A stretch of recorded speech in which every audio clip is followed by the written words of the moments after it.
자, 발표해볼 사람.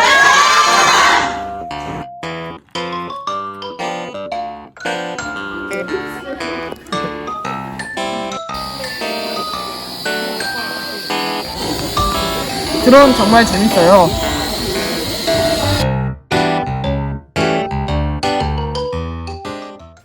이제 금속으로 넘어가겠습니다.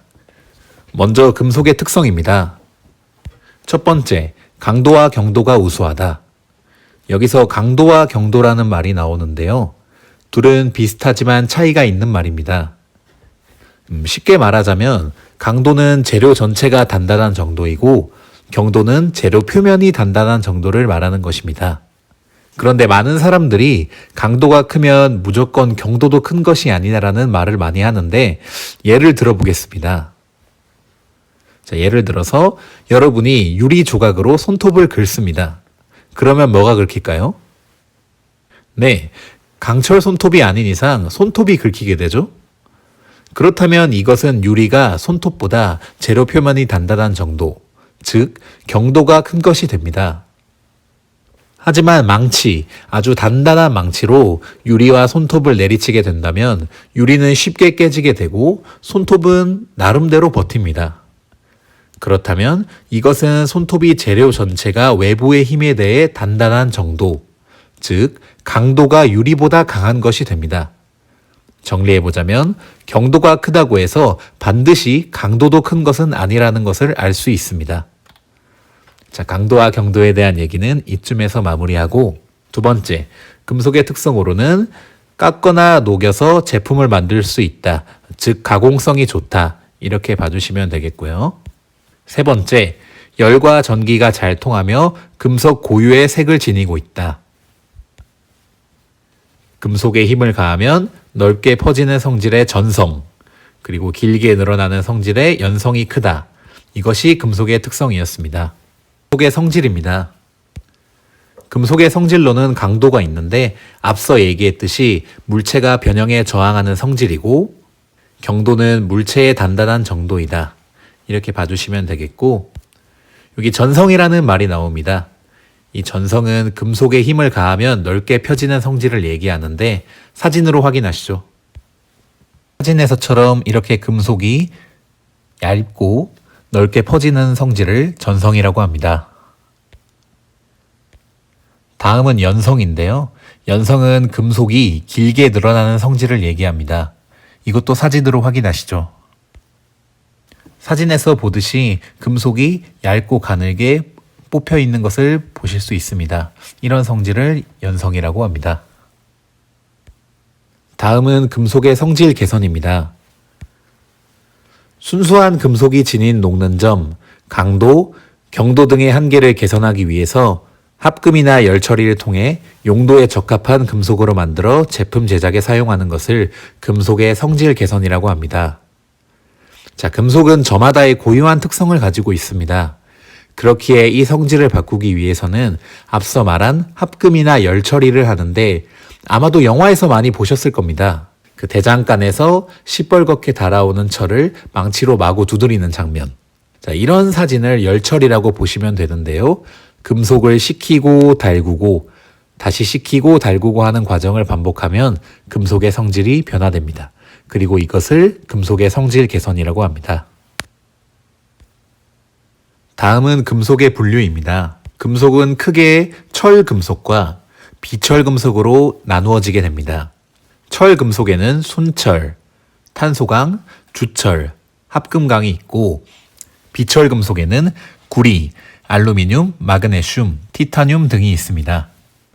철금속의 특징으로는 Fe 원소를 주성분으로 하는 금속으로 탄소의 함유량에 따라 순철, 탄소강, 주철로 분류합니다. 탄소의 함유량이 증가할수록 전성과 연성은 작아지나 강도는 증가합니다.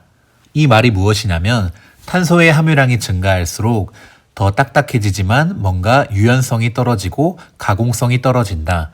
이렇게 이해해 주시면 되겠습니다. 자, 순철은 탄소와 같은 불순물이 거의 포함되지 않은 철을 얘기하고 탄소강은 탄소가 0.02에서 2.11% 정도 포함된 철 금속을 얘기합니다. 그리고 주철은 탄소가 2.11에서 6.67% 정도까지 포함된 철 금속을 얘기하고 주로 맨홀 뚜껑 그리고 수도관 등에서 찾아볼 수 있습니다. 그리고 합금강이 있는데 니켈, 텅스텐, 크롬 등과 같은 원소를 첨가하여 만든 철 금속을 얘기합니다. 다음은 비철 금속입니다. 비철 금속의 첫 번째로는 구리와 구리 합금이 있는데요. 구리와 아연을 섞은 황동, 구리와 주석을 섞은 청동이 대표적입니다. 황동 같은 경우에는 이런 조각상에 많이 쓰입니다. 청동도 역시 이렇게 조각상에 많이 사용되는 모습을 볼 수 있습니다. 두 번째로는 알루미늄과 알루미늄 합금이 있는데요. 이것들은 열 전도도와 전기 전도도가 매우 우수합니다. 그리고 무게가 매우 가볍습니다. 다음은 플라스틱의 특성에 대해서 좀 알아보겠습니다. 플라스틱은 가소성이 있는 물질이라는 뜻으로 열이나 압력 등에 의해 자유로이 석영할 수 있는 재료를 말합니다.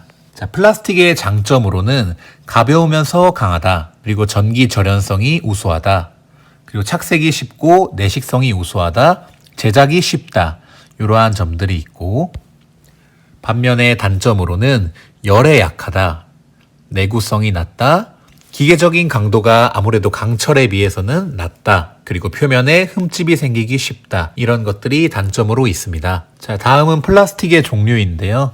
플라스틱의 종류에는 첫 번째로 열 가소성 수지가 있습니다. 열 가소성 수지는 열을 가하면 변형을 일으키고 또 냉각하면 단단해지는 성질의 수지를 얘기합니다. 예시를 들자면 전선의 피복제, 각종 포장 보조제, 섬유 등이 있습니다.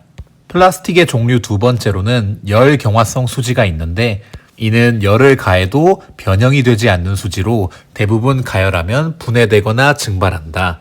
이러한 특징이 있습니다. 예시로는 식기, 그리고 식기의 손잡이, 단추, 단열재 이런 것들이 있습니다.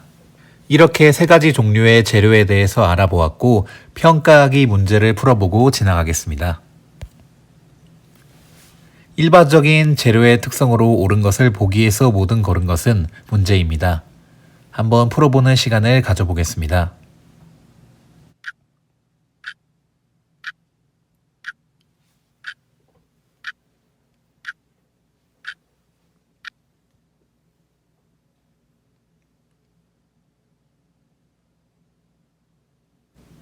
정답이 뭘까요? 정답은 1번 기역 니은입니다. 금속의 특징으로는 강도와 경도가 높고 전성과 연성이 크며 깎거나 녹일 수 있다. 이러한 특징이 있었습니다. 그리고 종류로는 철금속, 비철금속이 있다. 그리고 플라스틱의 특징은 가소성이 있는 물질로 열이나 압력 등에 의해 자유로이 변형이 가능하고 종류로는 열 가소성 수지, 열 경화성 수지가 있다. 이런 내용들을 배웠습니다. 다음 시간에는 제조 기술의 발달에 대해서 배우겠습니다.